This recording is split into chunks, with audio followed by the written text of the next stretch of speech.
मेरे गो कहने पर आपको अपनी सांसें रोकनी है और देखो कि आपके लंग्स कितने हेल्दी हैं। सो आर यू रेडी? 3, 2, 1, गो।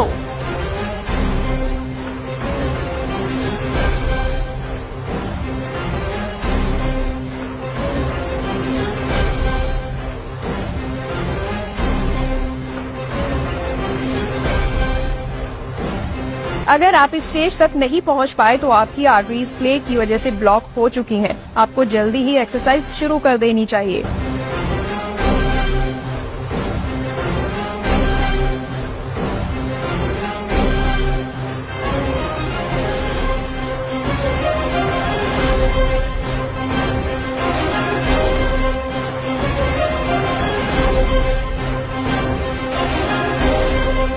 यहाँ तक पहुँच गए हैं तो आपके लंग्स हेल्दी हैं। अपना खान पान सही रखें।